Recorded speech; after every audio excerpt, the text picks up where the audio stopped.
सिद्धसद्गुरुपादाब्जं जननी जनकस्तता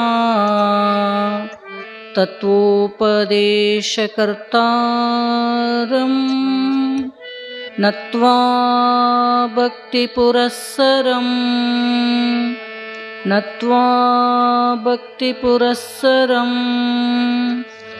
सर्वमङ्गलमाङ्गल्ये शिवे सर्वार्थसाधिके शरण्ये त्र्यम्बके गौरी नारायणि नमोस्तुते नारायणि नमोस्तुते. ಪರಮ ಪೂಜ್ಯ ಪ್ರಾತಸ್ಮರಣೀಯ ಅದ್ವೈತ ಸಾರ್ವಭೌಮ ಚಕ್ರವರ್ತಿಗಳು, ಪರಶಿವನ ಪರಾವತಾರಿಗಳು, ಭಕ್ತಕಾಮ ಕಲ್ಪದ್ರೂಮರೆನಿಸಿದ ಜಾತ್ಯತೀತ ಜಗದ್ಗುರು ಶ್ರೀ ಸಿದ್ಧಾರೂಢರನ್ನು ಎನ್ನರುತ್ಪದ್ಮದಲ್ಲಿ ಧ್ಯಾನಿಸಿಕೊಂಡು ತತ್ಸ್ವರೂಪರಿಯಾಗಿರುವ ಈ ಕಾರ್ಯಕ್ರಮಕ್ಕೆ ಕಾರಣೀಭೂತನಾಗಿರುವ ಮಲ್ಲಿಕಾರ್ಜುನನ ಪವಿತ್ರ ಡಿದಾವರಿಗಳನ್ನು ಮನಮಂದಿರದಲ್ಲಿ ಸ್ಥಾಪಿಸಿಕೊಂಡು ಈ ಕ್ಷೇತ್ರದಲ್ಲಿ ಇದೀಗ ಸ್ಥಾಪನೆಗೊಂಡಿರತಕ್ಕಂಥ ಜಗಜ್ಜನನಿ ಆದಿಶಕ್ತಿ ಭ್ರಮರಾಂಬೆ ತಾಯಿಯ ಪವಿತ್ರ ಡಿದಾವರಿಗಳನ್ನು ಮನಮಂದಿರದಲ್ಲಿ ಸ್ಥಾಪಿಸಿಕೊಂಡು ತತ್ಸ್ವರೂಪರು, ಲೋಕ ಕಲ್ಯಾಣ ಹಿತಚಿಂತಕರು, ಅನಂತ ಕಲ್ಯಾಣ ಗುಣಗಣ ಸಮನ್ವಿತ ಪರಮಪೂಜ್ಯ ಪ್ರಾತಸ್ಮರಣೀಯ ಶ್ರೀ ಶ್ರೋತ್ರೀಯ ಬ್ರಹ್ಮನಿಷ್ಠ ಸದ್ಗುರು ತಂದೆಯ ಪವಿತ್ರ ಡಿದಾವರಿಗಳಲ್ಲಿ ಅನಂತ ಕೋಟಿ ಭಕ್ತಿಪೂರ್ವಕ ಶಿರಸಾಷ್ಟಾಂಗ ಪ್ರಣಾಮಗಳನ್ನು ಸಮರ್ಪಿಸುತ್ತಾ, ತತ್ಸ್ವರೂಪರು, ಅಕ್ಕನ ಪರಾವತಾರಿಗಳು, ಮುಮುಕ್ಷುಗಳ ಮಹಾಮಾತೆ, ಎನ್ನಾತ್ಮ ಕಲ್ಯಾಣ ಕರ್ತೃಗಳಾದ ಪರಮ ಪೂಜ್ಯ ಪ್ರಾತಸ್ಮರಣೀಯ ಶ್ರೀ ಶ್ರೋತ್ರೀಯ ಬ್ರಹ್ಮನಿಷ್ಠ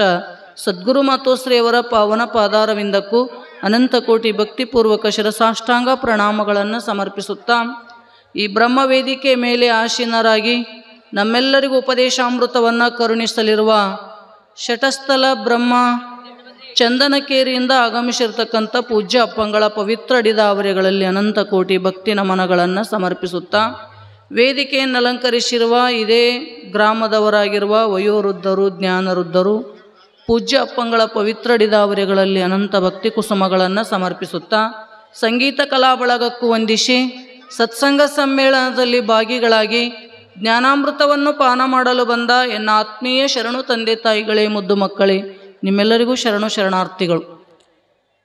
ಭಗವಂತನ ಅಪಾರ ಕೃಪೆಯಿಂದ ನಡೆದುಕೊಂಡು ಬರಲಿರುವ ಪ್ರತಿ ವರ್ಷದಂತೆ ಈ ವರ್ಷವೂ ಕೂಡ ಸತ್ಸಂಗ ಕಾರ್ಯಕ್ರಮ ಪ್ರಾರಂಭವಾಗಿ ಪ್ರತಿನಿತ್ಯವೂ ಒಂದೊಂದು ವಿಷಯಗಳ ಬಗ್ಗೆ ನಾವೆಲ್ಲ ಚಿಂತನೆ ಮಾಡ್ತಾ ಬಂದಿದ್ದೀವಿ. ಇವತ್ತಿನ ವಿಶೇಷವಾಗಿರ್ತಕ್ಕಂಥ ಈ ಕಾರ್ಯಕ್ರಮ ಇದೀಗ ತಾನೇ ಭಗವತಿಯ ಮೂರ್ತಿಯ ಪ್ರಾಣ ಪ್ರತಿಷ್ಠಾಪನೆ ಮಾಡಿ ಈ ಸತ್ಸಂಗದಲ್ಲಿ ನಾವೆಲ್ಲ ಪಾಲ್ಗೊಂಡಿದ್ದೀವಿ. ಯಾಕ ಮೂರ್ತಿಗಳನ್ನು ಸ್ಥಾಪನೆ ಮಾಡಬೇಕು ಅಂತ ಕೇಳಿದ್ರ, ಪರಮಾತ್ಮ ಎಲ್ಲ ಕಡೆಗೂ ವ್ಯಾಪಕನಾಗಿದ್ದಾನೆ. ದೇವರು ಇರಲಾರ್ದಂಥ ಜಾಗ ಯಾವುದೂ ಇಲ್ಲ ಅಂತ. ಅಣುರೇಣು ತೃಣಕಾಷ್ಠದಲ್ಲಿ ಭಗವಂತ ಭರಿತನಾಗಿದ್ದರೂ ಸಹಿತ ಅಲ್ಲಲ್ಲಿ ಮಂದಿರಗಳನ್ನು ಕಟ್ಟಿ ಮೂರ್ತಿಗಳನ್ನು ಸ್ಥಾಪನೆ ಮಾಡುವ ಕಾರಣ ಏನು ಅಂತ ಕೇಳಿದ್ರ, ಪರಮಾತ್ಮ ಎಲ್ಲ ಕಡೆಗಿದ್ರೂ ಸಹಿತ ನೋಡ್ತಕ್ಕಂಥ ದೃಷ್ಟಿ ನಮ್ದಿಲ್ಲ. ಅದೇನ್ರಿ, ನಿಮ್ಮ ಮನೆಯಾಗ ನಿಮಗೆ ದೇವರು ಸಿಕ್ಕಾನೇನು? ಮನ್ಯಾಗ ನಮಸ್ಕಾರ ಮಾಡಿರೇನು? ಮಾಡಿಲ್ಲ. ಎಲ್ಲಿ ಕುಂದಿರ್ತಿ, ಎಲ್ಲಿ ಉಣ್ತಿ, ಎಲ್ಲಿ ಓಡಾಡ್ತಿ, ಎಲ್ಲ ಕಡೆಗೂ ಪರಮಾತ್ಮ ಅದನ ಕರೆ. ಆದರೂ ಕೂಡ ಎಲ್ಲಾದರೂ ಹೋಗುವಾಗ ದಾರಿ ಒಳಗೆ ಒಂದು ಮಂದಿರ ಕಾಣಿತು ಅಂದ್ರೆ ನಮಗೆ ಅರಿವಿರ್ಲಾರ್ದಂಗೆ ಏನಾಗ್ತದ, ಕೈ ಮ್ಯಾಲೆತ್ತಿ ಮುಗಿತೀವಿ ನಾವು, ಗೊತ್ತೇ ಇಲ್ಲ. ಆದರೂ ಕೂಡ ಭಾವನೆಗಳು ಏನಾಗ್ತವಂದ್ರೆ, ಇದು ದೇವಸ್ಥಾನದಪ್ಪ, ನಾ ಕೈ ಮುಗಿಬೇಕು, ಪ್ರಾರ್ಥಿಸಬೇಕು ಅಂತಕ್ಕಂಥ ಭಾವ ಮಂದಿರದೊಳಗೆ ಬಂದಂಗ ಎಲ್ಲ ಕಡೆಗೂ ಬರೋಕ್ಕೆ ಸಾಧ್ಯನೇ ಇಲ್ಲ. ತಿಳಿತಿಲ್ರಿ? ಅದಕ್ಕನೇ ಮಹಾತ್ಮರು, ನಮ್ಮೆಲ್ಲ ಋಷಿಮುನಿಗಳು ವಿಚಾರ ಮಾಡಿ ಎಲ್ಲಿ ಎಲ್ಲ ಊರೊಳಗೂ ಕೂಡ ಗ್ರಾಮ ಅದ ಅಂದ್ರೆ ಅಲ್ಲಿ ಮಠ ಮಂದಿರಗಳು ಅವಶ್ಯಕತೆ ಅದ ಅಂತ ತಿಳ್ಕೊಂಡನೇ ಸ್ಥಾಪನೆಯನ್ನು ಮಾಡ್ತಾ ಬಂದಿದ್ದಾರ. ಆ ನಿಟ್ಟಿನೊಳಗ ಇಲ್ಲಿನೂ ಕೂಡ ಮಲ್ಲಿಕಾರ್ಜುನನ ಮಂದಿರವನ್ನು ಎಷ್ಟೋ ವರ್ಷಗಳಿಂದ ಕಟ್ಟಿರ್ತಕ್ಕಂಥದ್ದನ್ನು ನೀವು ನೋಡ್ತೀರಿ. ಆದ್ರೆ ಎಲ್ಲೆಲ್ಲಿ ಮಲ್ಲಿಕಾರ್ಜುನ ಅದನ ಅಲ್ಲಿ ಭ್ರಮರಾಂಬಿಕೆ ಅವಶ್ಯಕತೆ ಅದ ಅಂತ ತಿಳ್ಕೊಂಡು ಈ ಗ್ರಾಮದಲ್ಲಿನೂ ಕೂಡ ಭಗವತಿಯ ಮಂದಿರವನ್ನು ತಾವೆಲ್ಲರೂ ಕೂಡ ಸಹಾಯ ಹಸ್ತವನ್ನು ನೀಡಿ ನಿರ್ಮಾಣ ಮಾಡಿ ಇವತ್ತು ಪೂಜ್ಯ ಅಪ್ಪಂಗಳಿಂದ ಆ ಭಗವತಿಗೆ ಪ್ರಾಣ ಪ್ರತಿಷ್ಠಾಪನೆ ಅಂತಕ್ಕಂಥದ್ದನ್ನು ತಾವೆಲ್ಲ ಮಾಡಿದಿರಿ. ಯಾಕಂತ ಕೇಳಿದ್ರ ಆ ಮೂರ್ತಿ ಮೊದಲು ಏನಾಗಿತ್ತು ಅಂತ ಕೇಳಿದ್ರ ಶಿಲ್ಪಿಯ ಕೈಯಲ್ಲಿ ಸಿಕ್ಕು ಯಾವಾಗ ಅದು ಕಲ್ಲು ಅಂತ ನಾವು ಭಾವನೆ ಇತ್ತಲ್ಲ, ಆ ಶಿಲಾ ಅಂತಕ್ಕಂಥ ಭಾವನೆ ಕಳೆದು ಭಗವತಿ ಅಂತಕ್ಕಂಥ ಭಾವನೆ ಬರಬೇಕಾಗಿತ್ತಂದ್ರ ಮಹಾಪುರುಷರ ಪರುಷ ಹಸ್ತ ಅದಕ್ಕೆ ಸ್ಪರ್ಶ ಆಯಿತು ಅಂದ್ರ ಅದರಲ್ಲಿ ಜೀವಕಳವನ್ನು ತುಂಬಿದ್ರು ಅಂತ ಕೇಳಿದ್ರ ಅಲ್ಲಿ ವಿಶೇಷವಾಗಿರ್ತಕ್ಕಂಥ ಒಂದು ಶಕ್ತಿ ಬಂದಿರ್ತದ. ಆ ಶಕ್ತಿನೇ ಎಲ್ಲರಿಗೂ ಕೂಡ ರಕ್ಷಣೆ ಮಾಡ್ತಿರ್ತದ. ಅದಕ್ಕೆ ಮೇಲಿಂದ ಮೇಲೆ ಮಹಾತ್ಮರನ್ನು ಕರೆಸ್ತಾ ಹೋಮ ಹವನಗಳನ್ನು ಮಾಡ್ತಾ ಆ ಭಗವತಿಯ ಪೂಜೆ ಪುನಸ್ಕಾರಗಳು ನಡೀತಿದ್ವು ಅಂದ್ರೆ ಅದು ಜಾಗೃತವಾಗಿರ್ತಕ್ಕಂಥ ಸ್ಥಳ ಆಗುತ್ತದೆ. ನಿಮ್ಮೆಲ್ಲರಿಗೂ ಗೊತ್ತದ, ಯಾರು ಸಿದ್ಧಾರೂಢಪ್ಪನ ಚರಿತ್ರೆ ಓದ್ತಿದ್ರೆ ಅಂದ್ರೆ ಸಿದ್ಧಾರೂಢಪ್ಪ ಮನೆ ಬಿಟ್ಟು ಸಂಚಾರ ಮಾಡ್ತಾ ಮಾಡ್ತಾ ಏನು ಮಾಡಿದ ಅಂದ್ರೆ ಒಂದು ಊರಿಗೆ ಹೋಗಿದ್ರು. ಊರಿಗೆ ಹೋಗಿ ಅಲ್ಲಿ ಬಸವಣ್ಣನ ಮೂರ್ತಿ ಇತ್ತಂತ. ಬಸವಣ್ಣನ ಮೂರ್ತಿ ಅದ ಅಂತ ತಿಳ್ಕೊಂಡು ಹೋಗಿ ಅದರ ಮ್ಯಾಗ ಕುಂತ್ಕೊಂಡಿದ್ದಂಥ ಸಿದ್ಧಾರೂಢಪ್ಪ. ಆಗ 7 ವರ್ಷದ ಬಾಲಕ ಅವರು ಹೋಗಿ ಸಿದ್ಧಾರೂಢಪ್ಪ ಅದ್ರ ಮ್ಯಾಗ ಕುಂತ್ಕೊಂಡಿದ್ರಂತ. ಅವಾಗ ಪೂಜಾ ಮಾಡಬೇಕಂತ ಪೂಜಾರಿ ಹೂಪತ್ರಿಗಳನ್ನೆಲ್ಲ ತಗೊಂಡು ಬಂದ ಗುಡಿಗೆ. ನೋಡಿದ ದೇವ್ರ ಮೇಲೆ ಇವ ಕುಂತಾನಲ್ಲ ಹುಡುಗ, ಇದಕ್ಕೆಷ್ಟು ಬುದ್ಧಿ ಇಲ್ಲಲ್ಲ, ದೇವರದ ನಮಸ್ಕಾರ ಮಾಡೋದು ಬಿಟ್ಟು ಅದ್ರ ಮ್ಯಾಲೆ ಏರಿ ಕುಂತಾನ ಅಂತ ತಿಳ್ಕೊಂಡು ಸಿಟ್ಟು ಬರ್ತದ ಅವನಿಗೆ. ನಿಮಗೂ ಸಿಟ್ಟು ಬರ್ತದಿಲ್ಲ? ಸ್ವಲ್ಪ ಕಾಲತ್ತಿರೆ ದೇವ್ರದ ಅಂತ ಬೈತೀವಿ ನಾವು, ಹೌದಿಲ್ರಿ?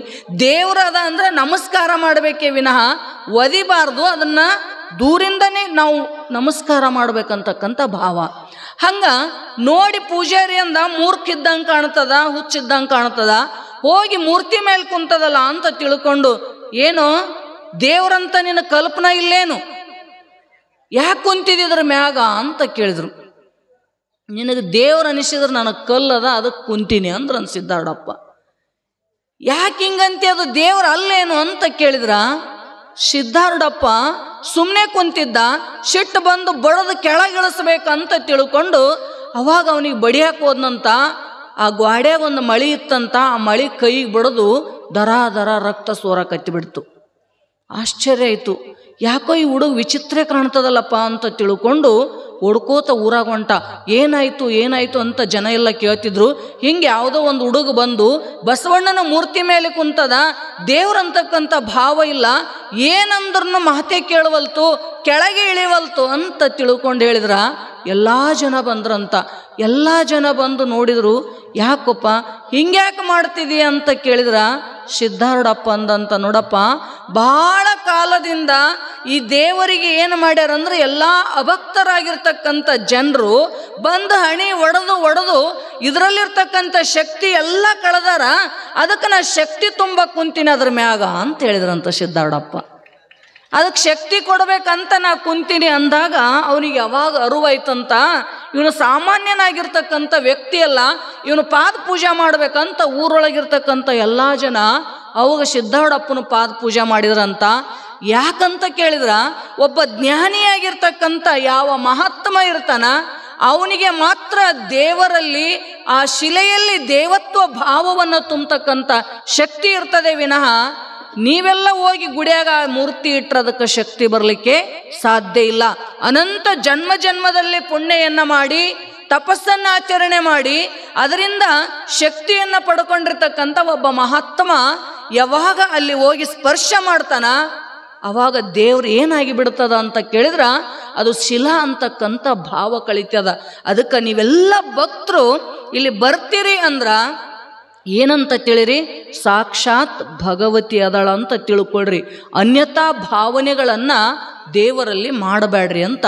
ಅದಕ್ಕೆ ಸರ್ವಜ್ಞ ಬಹಳ ಚಂದ ಹೇಳಿದ, ಗುರುವ ನರನೆಂದವಗೆ ಹರನ ಶಿಲೆಯೆಂದವಗೆ ಪ್ರಸಾದ ಎಂಜಲೆಂದವಗೆ ಮಂತ್ರ ಅಕ್ಷರವೆಂದವಗೆ ನಾಯಕ ನರಕ ತಪ್ಪದು ಸರ್ವಜ್ಞ. ಯಾವುದು ಒಬ್ಬ ಗುರುನಾಥ ಅದಾನ ಅಂದ್ರ ಅವ ಏನು ಬಿಡು ಗುರು ನನ್ನಂಗ ಮನುಷ್ಯ ಅದನಂತ ನರಭಾವನೆಯನ್ನು ಮಾಡಲಿಕ್ಕೆ ಹೋಗ್ಬೇಡ. ಯಾಕಂತ ಕೇಳಿದ್ರ, ನೋಡ್ಲಿಕ್ಕೆ ನಿನಗೆ ನಿನ್ನಂಗೆ ಕಂಡು ನಿನ್ನಂಗೆ ಉಂಡುಟ್ಟು ಸಂಚಾರ ಮಾಡಿದ್ರು ಸಹಿತ ಭಗವಂತನ ಸಾಕ್ಷಾತ್ಕಾರ ಮಾಡಿರ್ತಕ್ಕಂಥ ಅರಿವಿನೊಳಗೆ ನೆಲೆಗೊಂಡಿರ್ತಕ್ಕಂಥ ಆ ಪರಮಾತ್ಮನ ಇರುವು ನಿನ್ನಂಥ ಅಜ್ಞಾನಿ ಮನುಷ್ಯನಿಗೆ ಅದು ಗೋಚರ ಆಗಂಗಿಲ್ಲಪ್ಪ. ಅದಕ್ಕೆ ಮಹಾತ್ಮರನ್ನ ನಿನ್ನಂಗಂತ ತಿಳ್ಕೊಬೇಡ. ಅವರ ವಿಶೇಷವಾಗಿರ್ತಕ್ಕಂಥ ವ್ಯವಹಾರ ಬೇರೆ ಇರ್ತದ. ಶರೀರದ ವ್ಯವಹಾರಗಳು ನಿನ್ನಂಗಿದ್ರು ನಿನಕ್ಕಿಂತ ಚಂದೆ ವ್ಯವಹಾರ ಮಾಡ್ತಾರಂದ್ರೂ ಕೂಡ ಭಾವದಲ್ಲಿ ಅವರು ಭಗವಂತನನ್ನು ಅರಿತಿರ್ತಕ್ಕಂಥವ್ರು ಇರ್ತಾರ. ಅದು ನಿನಗೆ ಗೊತ್ತಾಗಂಗಿಲ್ಲ ಅಂತ ತಿಳ್ಕೊಂಡು ಏನಾದರೂ ಅಂದು ಅವ್ರಿಗೆ ನಿಂದ ಮಾಡಿ ಪಾಪ ತಗೊಳಕ್ಕೆ ಹೋಗ್ಬೇಡ ಅಂತ ತಿಳ್ಕೊಂಡು ಮಹಾತ್ಮರು ಗುರುನಿಂದ ನರಕಂ ರಜೇತ್ ಶಾಸ್ತ್ರಗಳು ಹೇಳ್ತವು. ಯಾವನು ಗುರುವಿನ ನಿಂದ ಮಾಡ್ತಾನ ಅವನು ಸೀದಾ ನರಕವನ್ನೇ ಪ್ರವೇಶ ಮಾಡ್ತಾನೆ ನೋಡು ಅಂತ ಯಾವಾಗ ಮಹಾತ್ಮರು ಹೇಳ್ತಾರಂದ ಬಳಿಕ ಗುರುವನ್ನ ನರ ಅಂತ ತಿಳ್ಕೊಳಕ್ ಹೋಗ್ಬೇಡ. ಇನ್ನು ಹರನ ಶಿಲೆಯಂದವಗೆ ದೇವತಾ ಮೂರ್ತಿಗಳನ್ನ ಇದೇನು ಕಲ್ಲದ, ಕಂಚದ, ತಾಮ್ರದ, ಹಿತ್ತಾಳಿಯದ ಅಂತಕ್ಕಂಥ ಭಾವ ಮಾಡಕ್ಕೆ ಹೋಗ್ಬೇಡ. ನೀವೆಲ್ಲ ಹಂಗೆ ಮಾಡ್ತೀರಿ, ಹೌದಿಲ್ಲ? ಹಂಗೆ ಭಾವನಾ ಮಾಡಿರಿ ಅಂತ ಮನ್ಯಾಗ ಹಂಗೆ ಪೂಜೆ ಮಾಡ್ತೀರಿ. ನೀವು ಹೆಂಗೆ ನೀರಾಗ ಎದ್ದದು ಇಡ್ತೀರಿ ಅವಕ್ಕೆ, ಇಲ್ಲ ಒಂದು ಬುಟ್ಟ್ಯಾಗ ಗೊಳೆ ಮಾಡ್ಕೋತಾರೆ ಬಡ ಬಡ ಬಡ. ಅವು ನೋಡ್ರಿ ದೇವ್ರು ಒಂದಕ್ಕೊಂದು ಮಕ ಬಡ್ಕೋತಿರ್ತಾವ. ನೀವು ಬಡ್ಕೊಂಡ್ರಿ ನಂಗೆ ಹೆಂಗ್ರಿ? ದೇವ್ರಂದ್ರೆ ಕಿಮ್ಮತ್ತೇ ಗೊತ್ತಿಲ್ಲ ನಿಮಗೆ. ಎಲ್ಲ ಒಂದು ಬುಟ್ಟ್ಯಾಗ ತೊಗೊಳೋದು, ಅದಕ್ಕೊಂದಿಷ್ಟು ನೀರು ಹಾಕಿಬಿಡೋದು, ಮ್ಯಾಲಿಟ್ಟು ಒಂದಿಟ್ಟು ಕುಂಕುಮ ಹಚ್ಚಿದ್ರು ಏನ ದೇವ್ರ ಪೂಜೆ ಮಾಡಿದೆ. ಎಷ್ಟು ಖುಷಿಯಾಗ್ಯದ್ರಿ. ಮತ್ತು ದೇವ್ರ ಚಂದ ಕಾಣಬೇಕು, ಬಂದವರೆಲ್ಲ ದೇವ್ರ ಪೂಜೆ ಭಾರಿ ಚಂದ ಮಾಡ್ತಾರೆ ಅನ್ಬೇಕಂತ ಆ ಅಂಗಡಿಯಾಗ ಹೋಗಿ ಪಿತಾಂಬರಿ ತಂದು ಹಚ್ಚಿ ತಿಕ್ಕತಾರ. ಅವಕ್ಕೆ ತಿಕ್ಕಿ ಅದ್ರ ಮೋತಿ ಎಲ್ಲೋ ಕಣ್ಣೆಲ್ಲೋ ನೋಡ್ಬೇಕು. ಒಬ್ಬೊಬ್ರು ಮನ್ಯಾಗ ಹೋದಾಗ ಏನು ಭಾರಿ ಒಳಿತಿರ್ತಾವ, ಕರೆ ಏನಾಗಿರ್ತದ ಕಾಣಂಗ ಇಂಥ ದೇವ್ರಂತ ಗೊರತೆ ಹಿಡಿಯೋಕ್ಕಾಗಂಗಿಲ್ಲ. ಯಾಕ್ರಿ? ಪಿತಾಂಬರಿ ನಿಮ್ಮ ಕೈ ತಿಕ್ಕಿದಾಗ ಹೆಂಗಾಗಿರ್ತೈತಿ ನೋಡ್ಕೊಂಡ್ರೆ ಇಲ್ಲ. ಮತ್ತು ದೇವ್ರಿಗೆ ನೋವು ಆಗ್ತದಂತ ಹೆಂಗೆ ಗೊತ್ತಾಗಂಗಿಲ್ಲ? ಹೆಂಗೆ ನೀನು ಮಕ್ಕಳನ್ನು ಜೋಪಾನ ಮಾಡ್ತೀಯಲ್ಲ ಹಂಗೆ ದೇವರನ್ನು ಜೋಪಾನ ಮಾಡಲಿಕ್ಕೆ ಪ್ರಯತ್ನ ಮಾಡು. ಹೆಂಗೆ ಮಕ್ಕಳಿಗೆ ಎಷ್ಟು ಕಾಳಜಿಯಿಂದ ಪ್ರೀತಿಯಿಂದ ಅವರ ರಕ್ಷಣೆ ಮಾಡ್ತಿದ್ದಿ, ಅವ್ರ ವ್ಯವಸ್ಥೆ ಮಾಡ್ತಿದ್ದಿ, ಹಂಗೆ ದೇವ್ರಂದ್ರೆ ಇದು ಸಾಮಾನ್ಯ ಅಲ್ಲಪ್ಪ, ಇದ್ರೊಳಗೂ ಕೂಡ ಶಕ್ತಿ ಅದ, ಇದಕ್ಕೆ ನೋವಾಗ್ತದಲ್ಲ ಅಂತಕ್ಕಂಥ ಭಾವ ನಿನ್ನೊಳಗಿರಬೇಕು ಅಂತಾರೆ ಅವರು. ಭಾವೋ ಭವನಾಶಿನಿ. ನಿನ್ನ ಭಾವನೆ ಹೆಂಗಿರ್ತದ ಹಂಗೆ ಫಲ ಕೊಡ್ತದ. ಯದ್ಭಾವಂ ತದ್ಭವತಿ ಶಾಸ್ತ್ರ ಹೇಳ್ತದ. ಭಾವನಕ್ಕನುಸಾರವಾಗಿ ಭಗವಂತ ಗೋಚರ ಆಗುತ್ತಿರ್ತಾನ. ಅದಕ್ಕೆ ನೀ ಅದನ್ನ ಹೆಂಗರ ತಿಕ್ಕಿ ಹೆಂಗರ ಪೂಜೆ ಮಾಡಿದೆ ಅಂದ್ರೆ ನಿಮ್ಮ ಕಲ್ಪನಾದೊಳಗೆ ಇದು ಹಿತ್ತಾಳಿ ಅದ, ಇದು ತಾಮ್ರ ಅದ, ಇದು ಬೆಳ್ಳಿ ಅದ, ಇಷ್ಟೇ ಕಲ್ಪನಾ ಅದ. ಇದು ದೇವ್ರು ಅಂತಕ್ಕಂಥ ಭಾವ ನಿಮಗೆ ಎಲ್ಲಿ ತನ ಬರಂಗಿಲ್ಲ, ಅಲ್ಲಿ ತನ ಆ ದೇವ್ರ ಮನೆಯಾಗಿರಲಿ ಗುಡಿಯಾಗಿರಲಿ ಫಲ ಕೊಡಕ್ಕೆ ಸಾಧ್ಯನೇ ಇಲ್ಲ. ತಿಳಿತಿಲ್ರಿ ಅವ. ಅದಕ್ಕೆ ಚಂದ ಅದಕ್ಕೆ ನೀವು ಹೆಂಗೆ ಸ್ನಾನ ಮಾಡಿ ಒರೆಸ್ತೀರಿ ಹಂಗೆ ಅವಕ್ಕೂ ಕೂಡ ಚಂದಂಗ ತೊಳೆದು ಒರೆಸಿ ಕುಂಕುಮ ಹಚ್ಚ್ರಿ. ನೀವು ಏನೂ ಹಚ್ಚಬೇಡ, ಬರೀ ನೀರು ಹಾಕಿ ತೊಳೆದಿಟ್ರು ಕೂಡ ಅದರೊಳಗೊಂದು ಶಕ್ತಿ ಬರ್ತದೆ. ಅದು ನೀವು ಅದನ್ನು ಮಾಡಿಲ್ಲ ಏನು ಚಂದ ಕಾಣಲಿ, ಮಂದಿಗೆ ಚಂದ ಮಾಡಿ ಚಂದ ಅನಿಸ್ಕೊಳಕ್ಕೆ ಪೂಜೆ ಯಾಕೆ ಮಾಡ್ತೀರಿ? ನಿನ್ನ ಅಂತಃಕರಣ ಅದು ಪವಿತ್ರ ಆಗಬೇಕು. ನೀ ಮಾಡಿರ್ತಕ್ಕಂಥ ಪೂಜೆದಿಂದ ನಿನ್ನ ಮನಸ್ಸು ಆನಂದ ಆಗಿರಬೇಕು. ಇವತ್ತು ನನ್ನ ಮನಸ್ಸು ಶಾಂತದ ನೋಡ್ರಿ, ಇವತ್ತು ನಾನು ಲಕ್ಷ್ಮೀ ಪೂಜೆ ಮಾಡಿದೆ, ನನಗೆ ಬಹಳ ಆನಂದದ ನೋಡ್ರಿ ಅಂತಕ್ಕಂಥ ಭಾವ ನಿನ್ನೊಳಗೆ ಬರಬೇಕಂತಾರೆ ಅವರು. ತಿಳಿತಿಲ್ರಿ? ಆ ರೀತಿಯಿಂದ ಪೂಜೆ ಮಾಡಿದೆ ಅಂದ್ರೆ ಅದಕ್ಕೆ ಶಿಲಾ ಅಂತಕ್ಕಂಥ ಭಾವನೆಗಳು ಬರೋಕ್ಕೆ ಸಾಧ್ಯನೇ ಇಲ್ಲ. ಅದಕ್ಕೆ ಶಾಸ್ತ್ರಗಳು ಹರನ ಶಿಲೆಯಂದವಗೆ ದೇವತಾ ಮೂರ್ತಿಗಳು, ಯಾವುದೇ ದೇವ್ರ ಗುಡಿಗೆ ಹೋಗ್ರಿ, ಅಲ್ಲಿ ಹೋಗಿ ಭಾವದಿಂದ ಪೂಜಾ ಮಾಡ್ರಿ, ಬೇಡ್ಕೊಳ್ರಿ. ಬೇಡಿದ ಇಷ್ಟಾರ್ಥಗಳನ್ನು ಕೊಡ್ತಕ್ಕಂಥ ಶಕ್ತಿ ಆ ಶಿಲಾದೊಳಗಿರ್ತದಂತ ತಿಳ್ಕೊಂಡು ಇದು ಕಲ್ಲು ಅಂತಕ್ಕಂಥ ಭಾವನೆಗಳನ್ನು ನೀವು ಮಾಡಲಿಕ್ಕೆ ಹೋಗ್ಬೇಡ್ರಿ ಅಂತಾರೆ ಅವರು.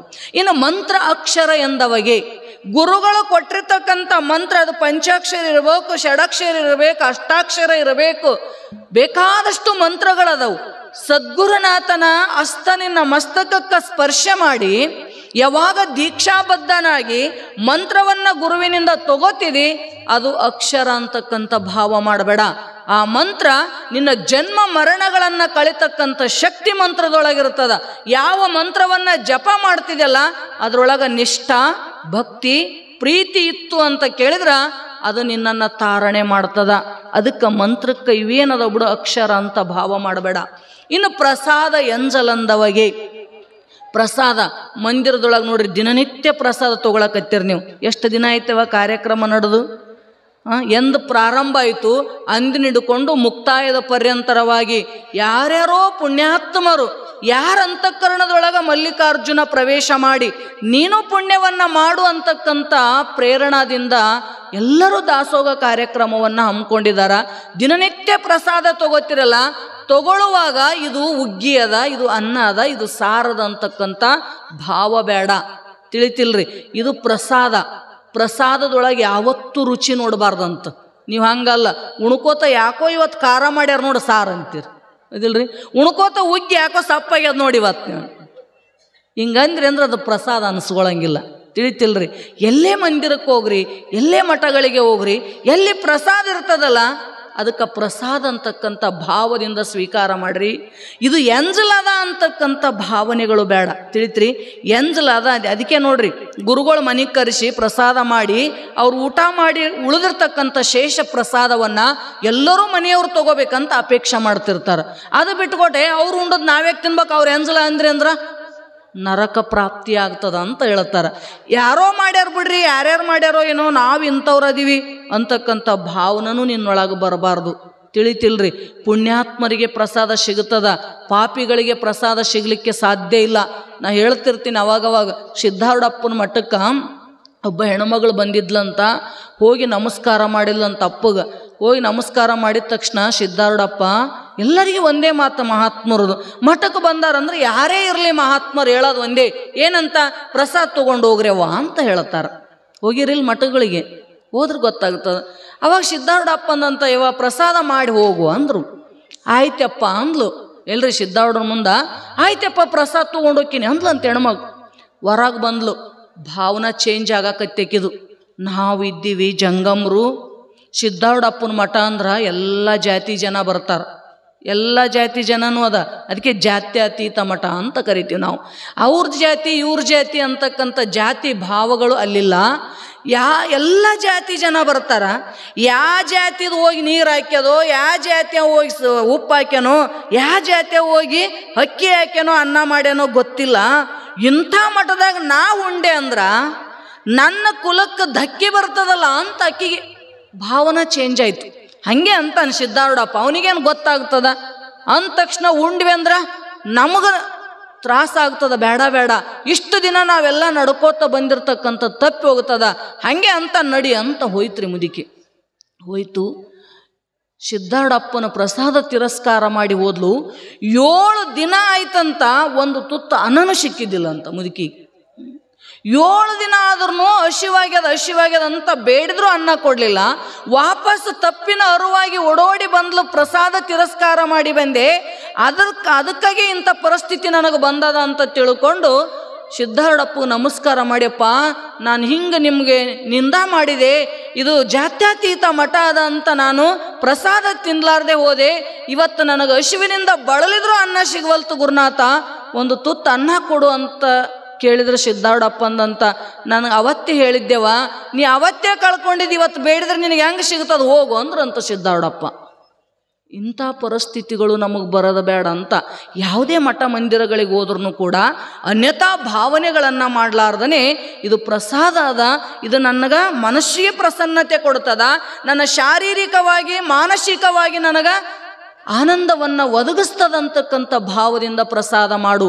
ಅದನ್ನು ಎಂಜಲದ ಅಂತ ಅಂದಿ ಅಂದ್ರೆ ನಾಯಕ ನರಕ ತಪ್ಪದು ಸರ್ವಜ್ಞ ಅಂತಕ್ಕಂಥ ಮಾತನ್ನು ಮಹಾತ್ಮ ಹೇಳ್ತಾ ಇದ್ದಾನ. ಅಂಥ ಪವಿತ್ರವಾಗಿರ್ತಕ್ಕಂಥ ಕ್ಷೇತ್ರ ಇದು. ಯಾಕಂತ ಕೇಳಿದ್ರ, ಜ್ಯೋತಿರ್ಲಿಂಗ ರೂಪದೊಳಗ ಮಲ್ಲಿಕಾರ್ಜುನ ಶ್ರೀಶೈಲದಲ್ಲಿ ಸ್ಥಾಪನೆ ಮಾಡಿ ಶಕ್ತಿಪೀಠದಲ್ಲಿ ಒಂದಾಗಿರ್ತಕ್ಕಂಥ ಭ್ರಮರಾಂಬಿಕೆ ತಾಯಿದು ಕೂಡ ಅದು ಒಂದು ಶಕ್ತಿಪೀಠ. ಎರಡೂ ಒಂದೇ ಜಾಗದಲ್ಲಿರೋದ್ರಿಂದ ಶ್ರೀಶೈಲಕ್ಕೆ ಅಷ್ಟು ಮಹತ್ತರವಾಗಿರ್ತಕ್ಕಂಥ ಇದು ಮಹಿಮೆಯನ್ನು ವರ್ಣನೆ ಮಾಡ್ತವೆ ಎಲ್ಲ ಶಾಸ್ತ್ರಗಳು. ಅಂದ ಬಳಿಕ ನೀವು ಕೂಡ ಅಲ್ಲಿಗೋಗಿ ಇಬ್ಬರು ದರ್ಶನ ಮಾಡೋಕೆ ಆಗಂಗಿಲ್ಲ ಅಂದ್ರೆ ದಿನನಿತ್ಯ ಬಂದು ಇಲ್ಲೇ ದರ್ಶನ ಮಾಡಿಬಿಡ್ರಿ. ಯಾವಾಗ ನಿಮಗೆ ಟೈಮ್ ಸಿಗ್ತದೆ, ಮುಂಜಾನೆ ಸಿಕ್ತು ಮುಂಜಾನೆ, ಮಧ್ಯಾಹ್ನ ಸಿಕ್ತು ಮಧ್ಯಾಹ್ನ, ಇಲ್ಲ ಸಾಯಂಕಾಲಕ್ಕೆ ಹೊಲಕ್ಕೆ ಹೋಗಿ ಬಂದ ಬಳಿಕ ಇಲ್ಲಿ ಬಂದು ಒಂದು 5-10 ನಿಮಿಷ ಕುಂತು ಭಗವತಿ ಮುಂದೆ ಪರಮಾತ್ಮ ಮಲ್ಲಿಕಾರ್ಜುನನ ಮುಂದೆ ನೀವು ಪ್ರಾರ್ಥನೆ ಮಾಡಿಕೊಂಡ್ರಿ ಅಂದ್ರೆ ನಿಮಗೆ ಆ ಆನಂದ ಸಿಗುತ್ತದ. ಎಷ್ಟೇ ದಣದು ಬಂದಿದ್ರೂ ಕೂಡ ದಣಿವಿಕೆ ಹಾರಿ ಹೋಗಿ ಬಿಡ್ತದ. ಅಂಥ ಭ್ರಮರಾಂಬಿಕೆಯ ಮೂರ್ತಿ ಸ್ಥಾಪನೆ ಇವತ್ತು ತಾವೆಲ್ಲರೂ ಕೂಡ ಮಾಡಿದ್ದೀರಿ. ಭ್ರಮರಾಂಬಿಕೆ ಅಂದ್ರೆ ಅದು ಸಾಮಾನ್ಯವಾಗಿರ್ತಕ್ಕಂಥ ಶಕ್ತಿ ಅಲ್ಲ. ಯಾರಿಗೆ ಮಕ್ಕಳಾಗಂಗಿಲ್ಲ, ಮದುವೆ ಆಗಂಗಿಲ್ಲ ಅಂಥವರು ಭ್ರಮರಾಂಬಿಕೆಯ ಮುಂದೆ ಪ್ರಾರ್ಥನೆ ಮಾಡಿಕೊಂಡ್ರೆ ನಿಮ್ಮ ಬಯಕೆಗಳು ಈಡೇರ್ತವಂತಕ್ಕಂಥ ಒಂದು ಎಲ್ಲ ಕಡೆಗೂ ಪ್ರಸಿದ್ಧವಾಗಿರ್ತಕ್ಕಂಥ ಇತಿಹಾಸ ಸ್ಥಳ ಅದದು. ಭ್ರಮರಾಂಬಿಕೆ ಯಾಕಾದ್ಲು? ಆಕೆ ಪಾರ್ವತಿನೇ. ಮಲ್ಲಿಕಾರ್ಜುನ ಪರಮಾತ್ಮ ಅವನೇ ಅವತಾರ ತಗೊಂಡು ಬಂದ. ದೊಡ್ಡ ಕಥೆ ಅವರು. ಭ್ರಮರಾಂಬಿಕೆ ಅದು ಸಾಮಾನ್ಯವಾಗಿರ್ತಕ್ಕಂಥ ಶಕ್ತಿ ಅಲ್ಲ. ಪಾರ್ವತಿನೇ ಭ್ರಮರಾಂಬಿಕೆಯನ್ನ ಹೆಸರು ಯಾಕೆ ಪಡೆದ್ಲು ಅಂತ ಕೇಳಿದ್ರ, ವರ್ಣಾಸುರ ಅಂತಕ್ಕಂಥ ಒಬ್ಬ ರಾಕ್ಷಸ ಇದ್ದ. ಅವನು ಬ್ರಹ್ಮನನ್ನ ಕುರಿತು ತಪಸ್ಸನ್ನ ಮಾಡಿದ್ನಂತ. ಬ್ರಹ್ಮನನ್ನ ಕುರಿತು ತಪಸ್ಸು ಮಾಡಿದ. ಬ್ರಹ್ಮ ಪ್ರತ್ಯಕ್ಷ ಆದ. ಎಲ್ಲ ದೇವತೆಗಳು ಬ್ರಹ್ಮಂದೇ ತಪಸ್ಸು ಮಾಡಿದವರು. ನೀವು ದೇವಿ ಪುರಾಣ ಓದಿಯೋರಿಗೆಲ್ಲ ಗೊತ್ತಿರ್ತದ. ಎಲ್ಲರೂ ಏನು ಬೇಡ್ತಿದ್ರಂದ್ರೆ ಬ್ರಹ್ಮನ ತಪಸ್ಸು ಮಾಡಿ ಬ್ರಹ್ಮ ಪ್ರತ್ಯಕ್ಷ ಆದ ಅಂದ್ರೆ ಒಟ್ಟು ಎಲ್ಲರೂ ಕೇಳಿದ್ದು ಒಂದೇ ವರ, ನಾ ಸಾಯಬಾರ್ದು. ತಿಳಿತಿಲ್ರಿ, ನಾ ಸಾಯಬಾರ್ದು ಅಂತಾನೆ ಬೇಡ್ತಿದ್ರಂತ. ಬ್ರಹ್ಮ ಅಂತಿದ್ದ, ಹುಟ್ಟಿದವ್ರು ಒಂದಿನ ಸಾಯ್ಬೇಕಪ್ಪ, ನೀನು ಸಾಯಬೇಕು ಅಂದ್ರಂತ. ಅವಾಗ ಅವರಂದು ಸಾಯಬಾರ್ದು ಅಂತ ನನಗೆ ಅನ್ಸದ. ಸಾಯ್ಲಾರ್ದ ಇರಾಕ್ ಬರಂಗಿಲ್ಲ ಅಂತಿ, ಹಂಗಾದ್ರೆ ನಾನು ವರ ಕೇಳಿದ್ದು ಕೊಡು ಅಂತ ಕೇಳಿದ್ನಂತ. ಏನು ಬೇಕು ವರ ಕೇಳು ಅಂದ್ರೆ, 2 ಕಾಲು 4 ಕಾಲು ಯಾವ ದೇವತಾ ಯಕ್ಷ ರಾಕ್ಷಸ ಯಾರಿಂದನೂ ಕೂಡ ನನಗೆ ಸಾವಾಗಬಾರ್ದು ಅಂತ ವರ ಕೇಳಿದ. ತಥಾಸ್ತು ಅಂತ ಬ್ರಹ್ಮ ವರ ಕೊಟ್ಟುಬಿಟ್ಟ. ಆಯಿತು, ಅವನು ಏನು ಮಾಡಿದ ಅಂದ್ರೆ ಭೂಲೋಕವನ್ನೆಲ್ಲ ತನ್ನ ವಶ ಮಾಡಿಕೊಂಡ. ಎಲ್ಲ ಭೂಲೋಕದ ರಾಜ್ಯಗಳನ್ನು ತನವಾಗಿ ಮಾಡಿಕೊಂಡು ಮುಂದೆ ಸ್ವರ್ಗಕ್ಕೆ ಹೋಗಿ ಇಂದ್ರನ ಅಧಿಪತ್ಯವನ್ನು ಸ್ಥಾಪನೆ ಮಾಡಿಕೊಂಡ. ಅಲ್ಲಿ ಇಂದ್ರ ಮೊದಲಾಗಿರ್ತಕ್ಕಂಥ ದೇವತೆಗಳನ್ನು ಓಡಿಸಿಬಿಟ್ಟ. ಅವರು ಏನು ಮಾಡಿದಂದ್ರೆ ಬ್ರಹ್ಮನ ಹತ್ರ ಹೋದ್ರಂತ, ನಮ್ಮ ಪರಿಸ್ಥಿತಿ ಹಿಂಗಾಗ್ಯದ, ಹೆಂಗೆ ಮಾಡ್ಬೇಕು ಅಂತ ಕೇಳಿದ್ರಂತ. ಅವಾಗ ಬ್ರಹ್ಮ ಅಂದ, ನಾ ಏನು ಮಾಡ್ಲಪ್ಪ, ಶಿವನ ಹತ್ರ ಹೋಗ್ರಿ ಅಂದಾಗ ಕೈಲಾಸಕ್ಕೆ ಹೋಗಿ ಶಿವನ ಮುಂದೆ ಪ್ರಾರ್ಥನೆ ಮಾಡ್ಕೊಂಡ್ರೆ ಹಿಂಗಾಗ್ಯದ ನಮ್ಮ ಪರಿಸ್ಥಿತಿ ಅಂದ್ರೆ ಏನು ಮಾಡಬೇಕೀಗ ಅಂತ ತಿಳ್ಕೊಂಡು ಭಗವತಿಯನ್ನು ಕುರಿತು ಯಜ್ಞೆಯನ್ನು ಮಾಡಿದ್ರಂತ. ಯಜ್ಞ ಮಾಡಿದ ಬಳಿಕ ಭಗವತಿ ಎಲ್ಲ ದೇವತೆಗಳ ಪೂಜಕ ಪ್ರಸನ್ನ ಆಗಿ ಏನು ಮಾಡಿದ್ಲು ಅಂದ್ರೆ ಒಂದು ಗುಂಗಿ ಭ್ರಮರ ರೂಪದೊಳಗೆ ಪ್ರತ್ಯಕ್ಷಳಾದ್ಲಂತ. ಭ್ರಮರ ಹೆಂಗಿರ್ತದಂದ್ರೆ 6 ಕಾಲಿಂದ ಇರ್ತದದು. ಅವ ಕೇಳೇನ 2, 4 ಕಾಲಿನ ಯಾರಿಂದ ಸಾಯಬಾರ್ದು ಅಂದನಲ್ಲ. ಅದಕ್ಕೆ ಯಕ್ಷ ರಾಕ್ಷಸ ದೇವತಾ ಮನುಷ್ಯ ಯಾರಿಂದ ಸಾಯಬಾರ್ದು ಅಂತ ಹಿಂಗೆ ವರ ಕೇಳಿದ್ದಕ್ಕಾಗಿ ಭಗವತಿ ಅವರು ಮಾಡಿರ್ತಕ್ಕಂಥ ಯಜ್ಞಕ್ಕೆ ಪ್ರಸನ್ನಳಾಗಿ 6 ಕಾಲಿನ ಭ್ರಮರ ರೂಪದೊಳಗೆ ಪ್ರತ್ಯಕ್ಷ ಆದಾಗ ಪ್ರಾರ್ಥನೆ ಮಾಡಿಕೊಂಡ್ರಂತ, ನಮ್ಮ ಈ ಸಂಕಷ್ಟವನ್ನು ಪರಿಹಾರ ಮಾಡುವಂತ ಬೇಡಿದಾಗ ಹೋಗಿ ಭ್ರಮರ ಅಂತಕ್ಕಂಥದ್ದು ಏನು ಮಾಡ್ತೀವಿ ಅಂದ್ರೆ ಆ ಎಲ್ಲ ಭ್ರಮರಗಳನ್ನು ಉತ್ಪತ್ತಿ ಮಾಡಿ ಎಲ್ಲ ಸೈನ್ಯವನ್ನು ಕೊಂದು ಆಮೇಲೆ ವರುಣಾಸುರನನ್ನು ಸಂಹಾರ ಮಾಡಿದ್ಲು ಅಂತ ತಿಳ್ಕೊಂಡು ಪಾರ್ವತಿಗೇನೆ ಇನ್ನೊಂದು ಹೆಸರು ಭ್ರಮರಾಂಬಿಕಾ ಅಂತಕ್ಕಂಥ ನಾಮ ಬಂತು ಅಂತ ಹೇಳ್ತಾ ಇದ್ದಾರ. ಅಂಥ ಭ್ರಮರಾಂಬಿಕೆ ಸಾಮಾನ್ಯವಾಗಿರ್ತಕ್ಕಂಥ ಶಕ್ತಿ ಅಲ್ಲ, ಅದು ಸಾಕ್ಷಾತ್ ಪಾರ್ವತಿ ಶಕ್ತಿನೇ ಭ್ರಮರಾಂಬಿಕೆ ರೂಪದೊಳಗ ಆ ಶ್ರೀಶೈಲದಲ್ಲಿ ಹೆಂಗ ಸ್ಥಾಪನೆಗೊಂಡ್ಲೋ ಅದೇ ನಿಟ್ಟಿನೊಳಗ ನಿಮ್ಮೆಲ್ಲರಿಗೂ ಕೂಡ ಎದುರಿಗೆ ಕುಂತಿದ್ದಾಳೆ. ಎಷ್ಟು ಸುಂದರವಾಗಿರ್ತಕ್ಕಂಥ ಮೂರ್ತಿ. ಒಮ್ಮೆ ಕಣ್ತುಂಬ ನೋಡ್ರಿ, ಕಣ್ತುಂಬ ನೋಡಿ ಮನಸ್ಸಾರೆ ಪ್ರಾರ್ಥನೆ ಮಾಡ್ಕೊಳ್ರಿ. ಭಗವತಿ ನಿಮ್ಮ ಇಷ್ಟಾರ್ಥಗಳನ್ನು ಈಡೇರಿಸ್ತಾಳ. ಅಂಥ ಸದ್ಬುದ್ಧಿಯನ್ನು ಸಿದ್ಧಾರೂಢಪ್ಪ ಮಲ್ಲಿಕಾರ್ಜುನ ಭ್ರಮರಾಂಬಿಕೆ ನಿಮ್ಮೆಲ್ಲರಿಗೂ ಕೊಟ್ಟು ಕಾಪಾಡಲಿ ಅಂತ ಹೇಳ್ತಾ ಇವತ್ತು ವಿಶೇಷವಾಗಿ ಪೂಜ್ಯರು ಆಗಮಿಸಿದಾರ. ಅವರ ಉಪದೇಶಾಮೃತವನ್ನು ತಾವೆಲ್ಲರೂ ಕೇಳಿ ಧನ್ಯರಾಗ್ರಿ ಅಂತ ಹೇಳ್ತಾ ನನ್ನ 2 ತೊದಲು ನುಡಿಗಳನ್ನು ಸದ್ಗುರುನಾಥ ನಡೆದ ಅವರುಗಳಲ್ಲಿ ಅರ್ಪಿಸ್ತಾ ಇದ್ದೀನಿ. ಹರಿ ಓಂ ತತ್ಸತ್.